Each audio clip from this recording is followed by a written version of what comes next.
maligayang Pasko po sa inyong lahat. Batiin niyo yung inyong katabi, ng maligayang Pasko. Ang bahagi yun, advance tayo ngayon sa ating pagdiriwang ng dakilang kapistahan. Noong December 8, anong pinag-iwang natin ng December 8? So, sinong ipinaglihim, walang bahid tungis ng kasalanan? Si Mama Mary ang ipinaglihim, walang bahid tungis ng kasalanan. Siya ba yung naglihim o siya ang ipinaglihim? Yan, galing ang mga katekista. So, siya ang pinaglihim. Sinong naglihim? Napakaganda. So, hayaan nyo na, alam nyo, ito ay isa sa mga doktrina ng simbahan na kung tusin nyo, ay siya ang magpapatibay din kung sa pagdiriwang natin ngayon ng Kapaskuhan. So, makita natin, nilinis ng Diyos si Maria. Doon pa lamang sa sinapupunan ni Santa Ana. Bahagi yun. Kasi bakit? Dahil siya ang magdadala kay Jesus. At ang dulot na Jesus yan tulad na ipinahayag yan ang kapatawaran ng mga kasalanan. Ang kalinisan, ang kaayusan. So mayroon tayong maliwanag na rin. Ipinapakita rito yung epekto ng original sin. Na nais na alisin ng Diyos. Nais siyang ibalik doon sa original state. Ano yung original state? Ang tawag ko doon ay original innocence. Mas alam natin yung original sin. Pero original innocence. Yung original na inosente. So, original innocence. Pakiulit nga po. Yan. Ibig sabihin, yung lugar na kung saan ngayon, walang kabahid-bahid na dungis ng kasalanan. Yun ang nais ng Diyos. Ibig sabihin, clean slate. Clean slate. Malinis na ginawa kay Maria. At yun ay alin. Yun ay ginagawa rin sa atin. Ginagawa rin sa atin. Hindi nga lamang sa panahon na tayo ay binaglihi. Muli, tuwing kailan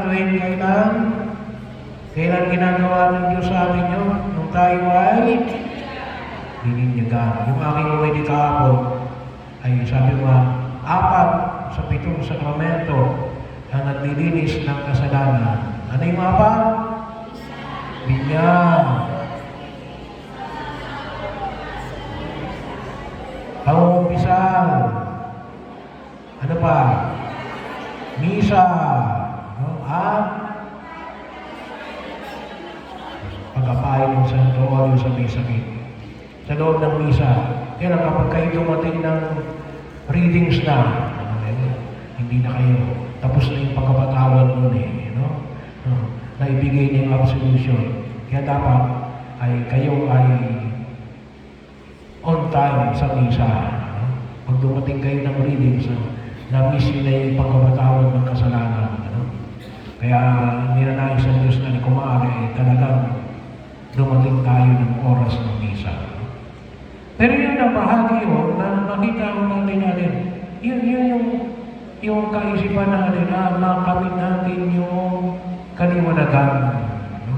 Kaliwanagan ng na kung tusin ay kaakibat ng ipinapamanig ng pumikapal ng ang walang hanggang kalinisan. Tayo ay nawag, ay makinabang sa biyaya na ipinagkakaroon ng Diyos sa atin. Kaya nga sa Ebanghelyo natin ngayon, ipinapamanik din sa atin yung alin? Yung pagpapagaling ni Jesus sa may lalaking paralisado. No? At ano sabi ni Jesus? Pinatatawad kita sa iyong mga kasalanan. At yung pagpapatawad ng mga kasalanan ay alin? Restoration. Kakipan natin, restoration of anything na sinira ng kasalanan. Ano ba mga sinira ng kasalanan? Dumating yung alin? Karamdaman. Dumating yung kabigatian. Dumating yung kahirapan. Yung galit. In-epekto yun lang ng mga kasalanan eh. Ano yung ibinibigay ng pagliligtas ng Diyos? Ay di kapayapaan, kaayusan, kagalingan. Kaya bahagi yun, na makita natin. So, ngayong kapasukan na ito, 2023, makita natin yung kaliwanagan na alin. Sana i-connect ko doon sa kalisinisang pag-ibig kay Maria natin. Nais ng Diyos natin, tayong lahat ay maging tunay na maging malinis. No? At itong kalinisan na ito ay malaki yung magiging epekto na ito sa ating pagkilo sa daigdig na ito sapagkat ibabalik tayo sa original na plano ng Diyos. Yung original na plano ng Diyos. Hindi lamang tayo makarating sa kalangitan, ngunit yung original na plano ng Diyos natin, yung tawagin natin yung buong kaayusan ng ating buhay sa daigdig na ito. So kasama na din yung kagalingan, kapayapaan. So kaya mo, sabi mo nga, no, ay kung inyong maalala na ibahagi ko rin sa inyo, no, na yung kagalingan, isa mo sa pagkakataon na nais ko, bagamat nabanggit ko na ako sa inyo, sa ilan nating recollection natin, yung makita natin na rin, pinapagaling tayo ng Diyos. Kahit na doktor, hindi tayo kayang pagalingin. No? Anong sinasabi niya? I am treating you. No? But I am not the one healing you. No? Tinitreat lang tayo ng doktor. No? Pero talagang nagpapagaling ay ang Diyos. No? Nagpapagaling ay ang Diyos. Kaya, bahagi yun, no? Ating patuloy na ipanalangin ng mga kapatid natin na may mga karamdaman. No? At isa ho na maging bahagi yun ng ating pagpapahayag sa kanila ulit. No? Huwag kayong mahiyang sabihin na pagkagalingin kayo ng Diyos. No? Pagkagalingin kayo ng Diyos. No? Kinakailangan tayo na maging mouthpiece ng kinalawag natin ng kaakibat ng pagkilos na yan na kung saan ay makita na pagagalingin tayo ng Diyos. Pagagalingin ka ng Diyos. Kapag bumisita kayo sa inyong mga kaibigan na mga may sakit, no? Bahagi yun na maging bahagi ng inyong pananalita, no? Sister, brother, no? Magtiwala tayo na rin. Pagagalingin ka ng Diyos. No? Okay. Huwag kayong mahiyak na baka kasi baka kaya tayo nahiyak. Bakit? Baka tayo mismo nagdudunda. No? Na tayo ay pagagalingin ng Diyos. So, kaya, sanayin natin yung ating sarili. Kasi nagdulot na Jesus eh. Kung ito sila, ano sabi sa Ebanghelyo, yung pagkapatawad ng kasalanan, hindi kaya ibigay yan ng tao. Hindi, sinasabi ni Jesus, kaya mo ibigay yung pagkapatawad ng kasalanan. Bakit? Kasi kaya ko ang taong ito ay palakarin mula sa kanyang pagiging isang paralitiko. No? Tapos ang kamay ng mga may sakit. Wala may sakit. Talaga, ha? Ayaw umami na may sakit. So, bahagi yun. Sino may sakit? Nasa kamay. Yan. Sabihin natin, pagagalingin ako ng Diyos. Isa pa, Isa pa. Bakit? Kaya nang patawarin ng Diyos yung kasalanan ko eh. No? Yung ang kasalanan ko, kaya patawarin ng Diyos. Ito pa kaya ang sakit ko. No? Bahagi yun. Ano na kung saan ay makita natin. Hinihiling natin na we have to, sabi nga, yung kalimitan sinasabi ng mga charismatic, angkinin natin. No? Angkinin natin. Kaya na kung isa na sinasabi, angkinin natin yan, yung kayamanan. Hindi.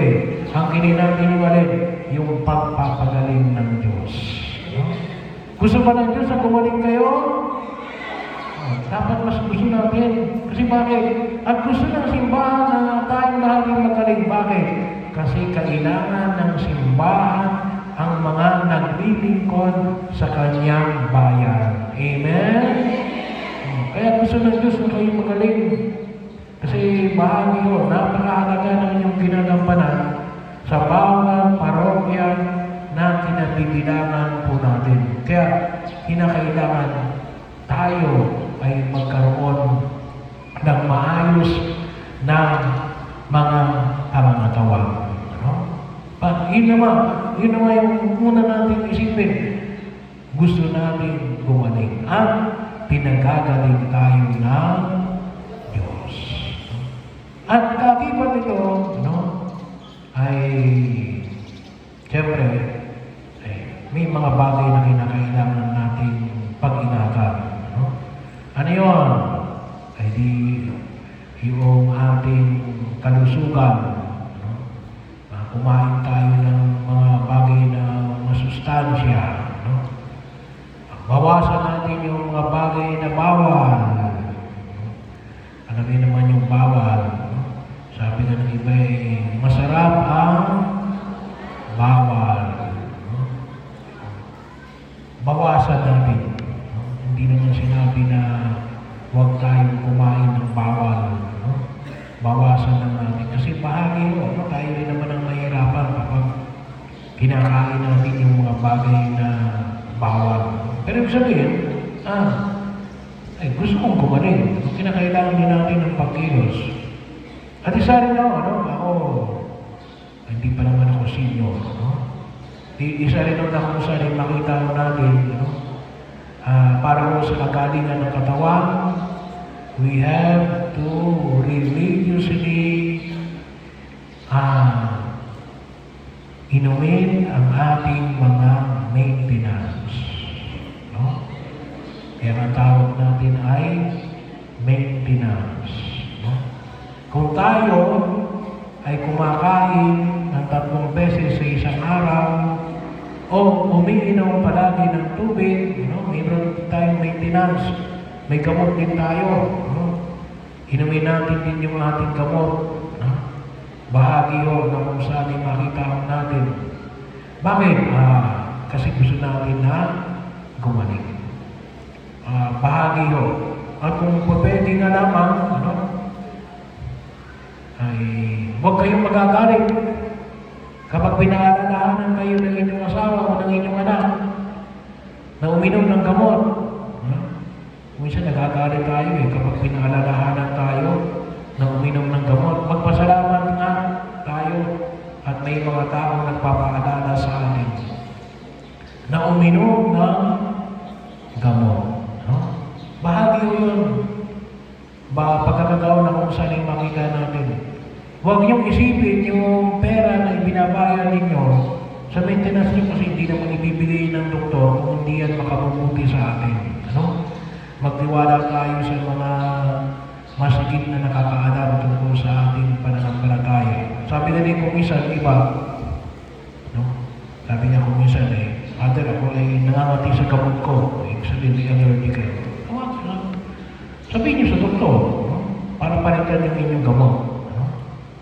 Bahagi Pero, kapag yan ay tinawag na maintenance, kinakailangan religiously natin inumin yung gamot natin.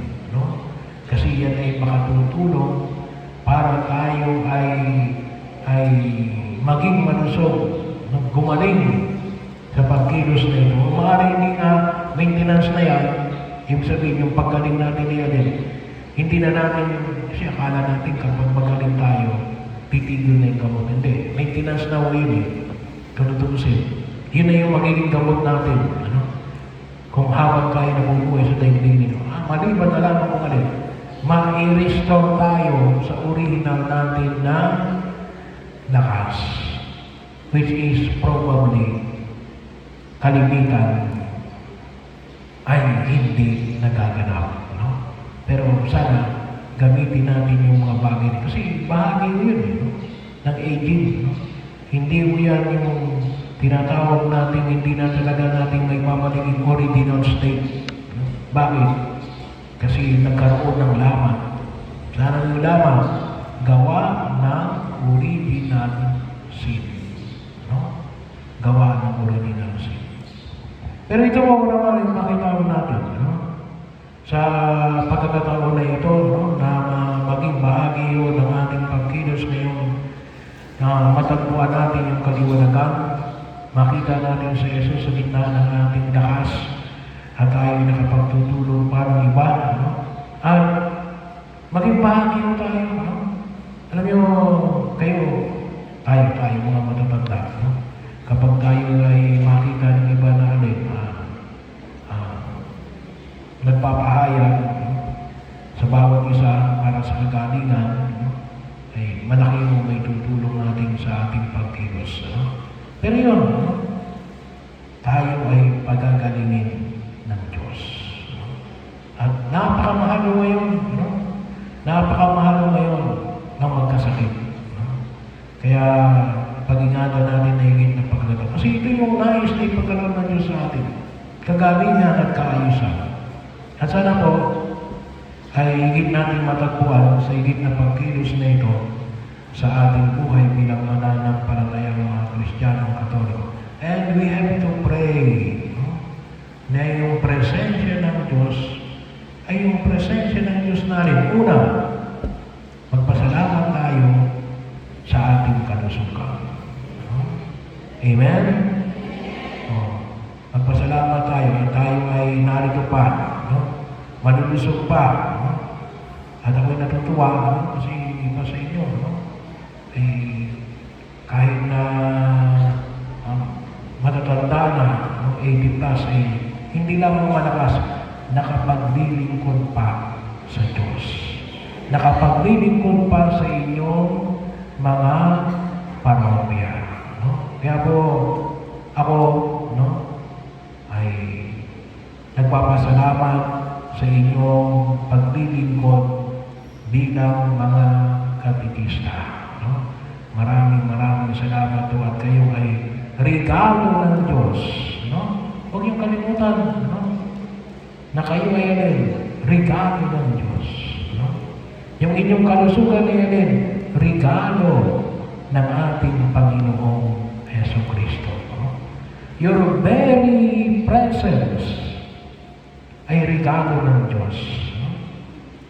Kapag nakita kayo ng mga tao kahit na kayo ay mayroon ng edad, naglilingkod pa rin sa simbahan, no? Ay napakaganda pang regalo yan ng Diyos, no? Na nakikita natin. Kasi kayo ay bahagi pa rin ng pagkilos ng alin. Sa gitna ng inyong edad, ay nakapaglilingkod pa rin sa ating Diyos. At sa Kanyang sambayanan. So bahagi yun, huwag natin kalimutan na inyong lakas yan. Lakas yan ng Diyos na isinilang sa sabsaban para magpatawad ng kasalanan. Para magpagaling sa mga may karamdaman. Para magbigay ng kalusugan. Amen? So, nawa, no, maipakita natin. At huwag tayong maiyak, no, na kayo mismo ay sana po ay maging bahagi, no? Yayain nyo rin, no, baka may iba pang mga kapatid tayo na gusto maging katekista, no? Baka kalimitan sinasabi na matanda na ako. Hindi, kahit matanda ka na, ay pwede ka pa rin maging lingkod ng Diyos. At doon natin may papakita bakit. Sabi ko nga, kasi yung inyong presensya natin ay sa gitna ng inyong katatandaan ay nakapaglilingkod pa rin kayo sa simbahan. Napakalaki pong influensya na makikita ng tao. Lalo saan? Sa mga bata. Sa ngayon, hindi pa nila maintindihan niya. Pero sa kanilang paglaki, makita nila na rin, biro mo yun, nakapaglilingkod sa simbahan. Kahit na nahihirapan maglakad, ay napakalaking regalo yan ng Diyos. Bakit? Nandiyan, isinisilang ang Kristo, ang liwanag. Talagang masabi na natagpuan ni Fiskal, ang liwanag. Bakit? Ay nakapaglilingkod pa rin sa simbahan sa gitna ng kanyang katandaan. Kahit na wala tayong sabihin, sa inyong pagtuturo, napakalaki po niya, nakatagpo ko ang liwanag ni Kristo.